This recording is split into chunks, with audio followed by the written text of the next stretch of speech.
Well, we're all familiar with the basic facts of what happened on January the 6th, but many might not be too familiar with some of the backstory. So today I'm going to give a brief overview of some of the evidence which indicates a conspiracy to orchestrate the whole riot. Particularly, I'm going to talk about Ray Epps, a man many, if not most of you already know of. But then I'm also going to talk about a lesser-known figure named John Sullivan. I'm going to talk about the links or the connections that Sullivan had to Ray Epps. I'm going to talk about what Mr. Sullivan did, and I'm going to talk about what happened to him. So here goes.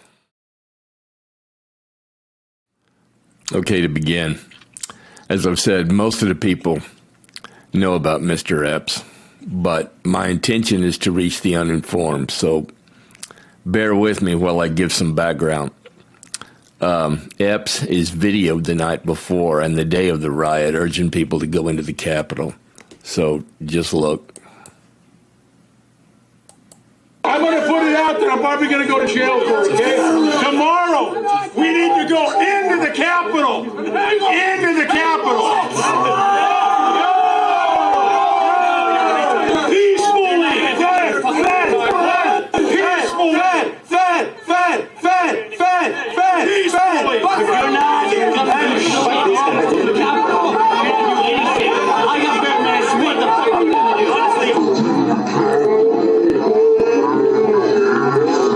Okay, so I think that pretty much illustrates the point.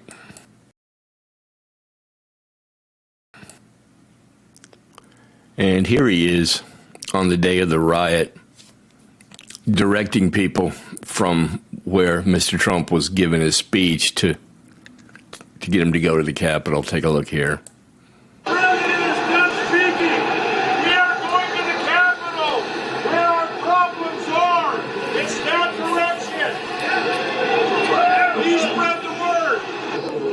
No, Dave, but one more thing. Yeah, so can we go up there?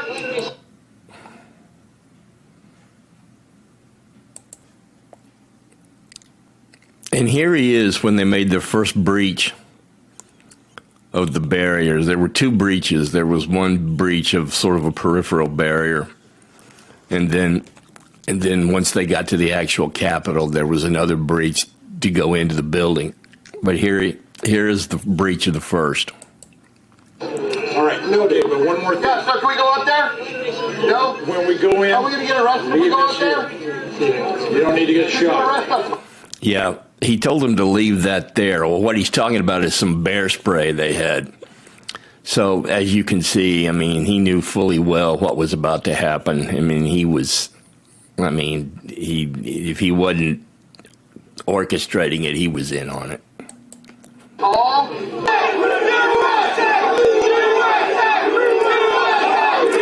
Notice him whisper something into this guy's ear, and then look at what happens afterward.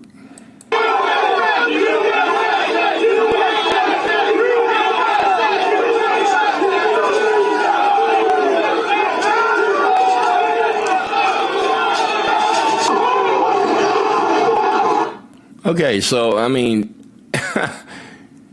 tell me this guy wasn't in on it, and tell me it wasn't deliberate. Yeah, there was an insurrection, but, you know, he was in on it, and who in the world knows who was planning the damn thing? It could have been Trump, or it could have been, you know, some shadow government lurking behind the scenes. Who knows? And here he is right in the middle of the second breach here. I'll just show this. It's not as telling as the first, but I'll just show it.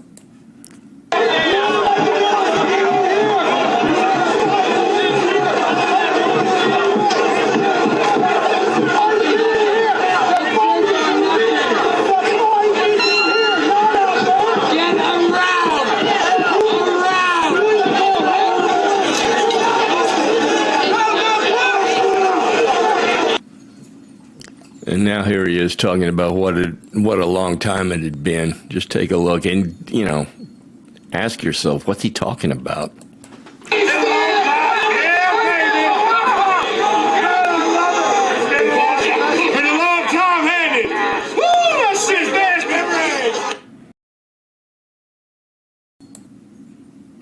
Okay, then later on, he was interviewed by the J6 committee, and they found some text messages that the guy had made. And look here what it says here. He was texting someone, and Kinzinger himself asked Epps, what he meant by this. They had all this information right in front of them. Okay, look what he says. I was in the front with a few others. I also orchestrated it. So here's the guy. He openly admits orchestrating the breach of the Capitol. Now, this guy, he was originally on the list of all the people they wanted to round up and arrest. And then suddenly he just disappeared off the list and no one ever said anything about it.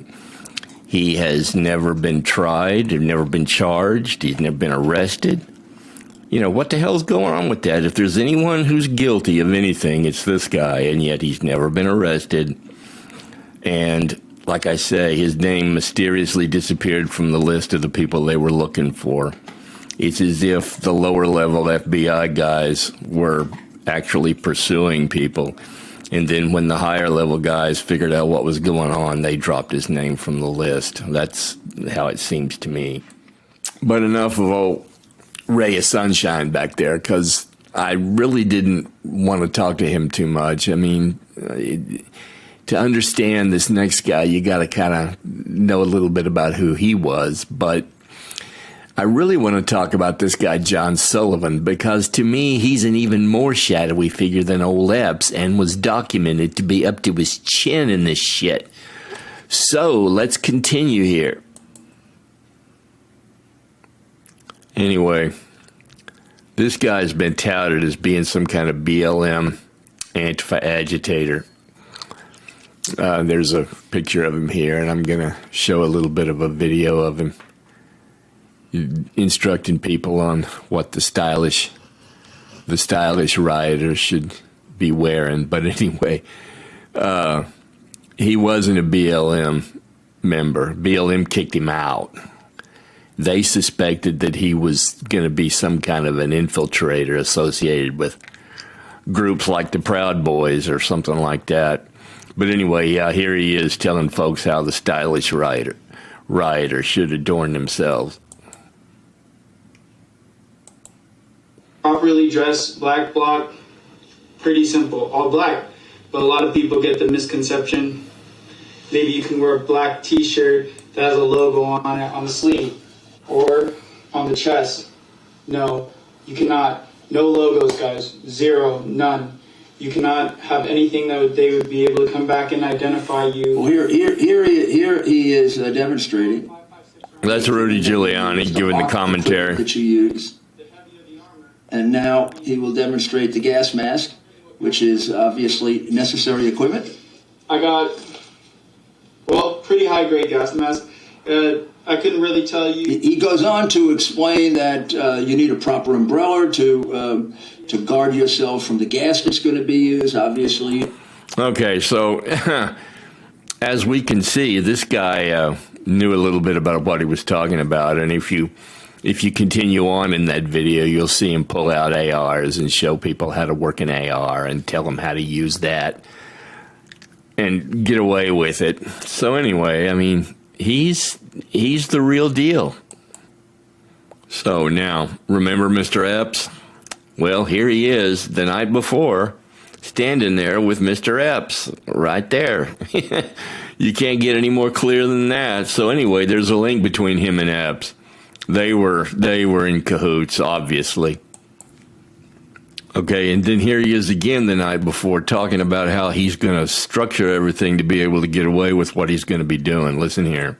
But it's all fake. My face is not on Instagram.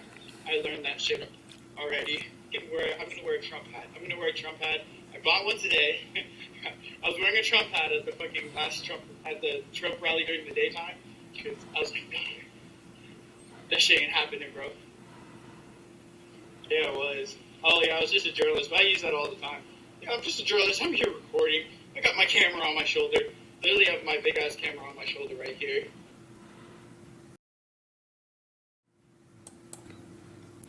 So anyway, he was talking about how he was going to pretend to be a journalist so he could get away with it, right? So anyway, let's flash forward to the next day, and I'm going to show you some of the stuff that he did, some snippets. This video is going to get too long and probably boring for you, but I'll try to keep it as brief as I can. Here he is, talking about this and that just before they went into the Capitol. I can't believe this is reality. We accomplished this shit. We did this shit together. What the? What's up, bro? Well, they already broke the window, so, I didn't know I hit it that hard. No one got that on camera. What reality is this? Oh my God, we did this shit. We took this shit. What's up, bro? Fucking yeah. Fuck yeah. Fucking good.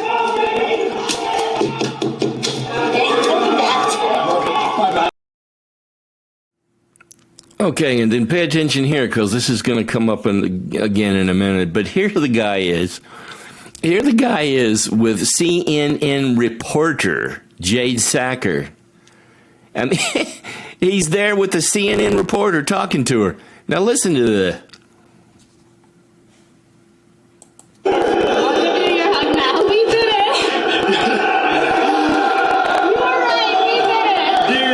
Trying to tell you, I couldn't say much. You were right. You just have to watch my channel. Is this not going to be the best film you've ever made in your life?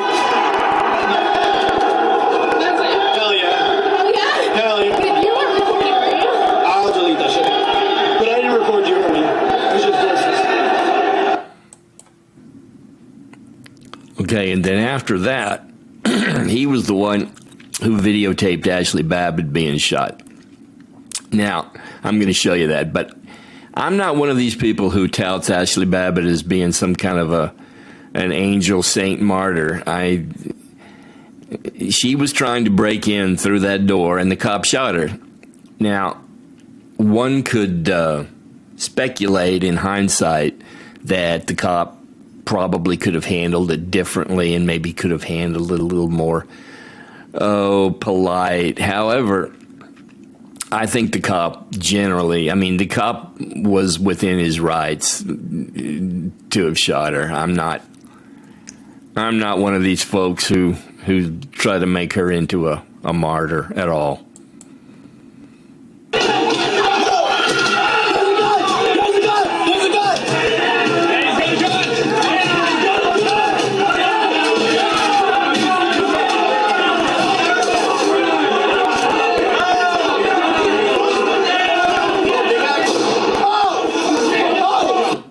Anyway, he was the one videotaping. That's his camera. We're watching from his perspective there.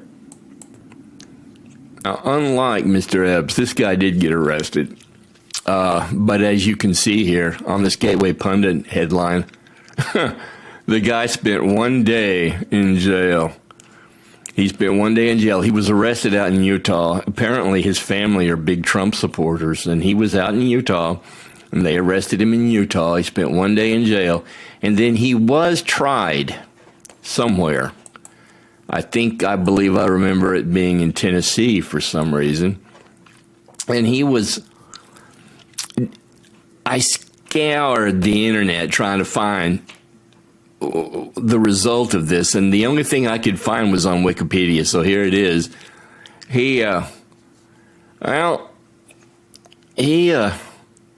He was tried, but it doesn't really say what the charges were. Hold on. I can't find the charges anywhere.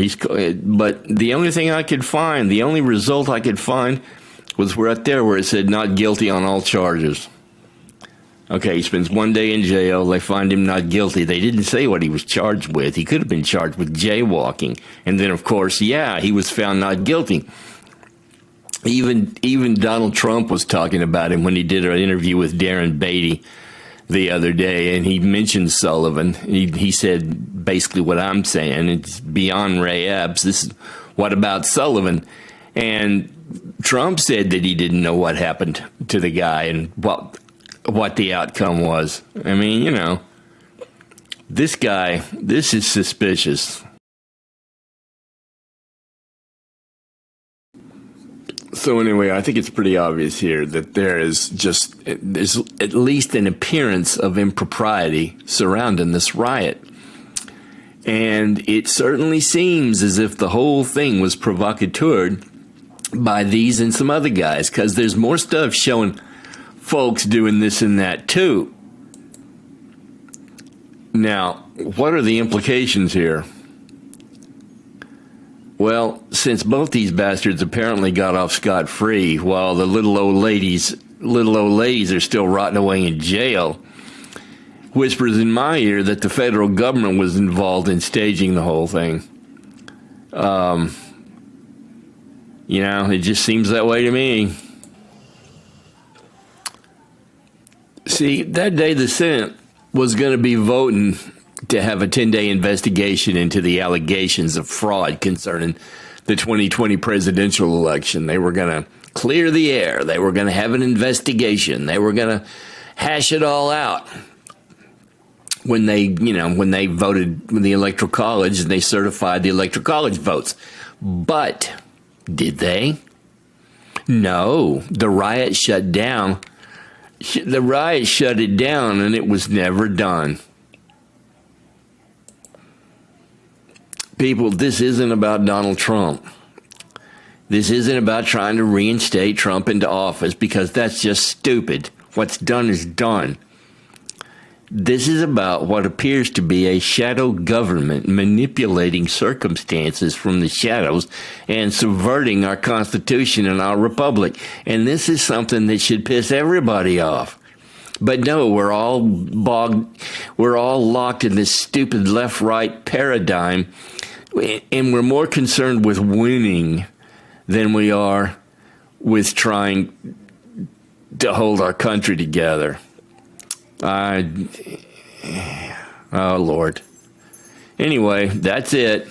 Peace out, as Sticks and Hammer would say.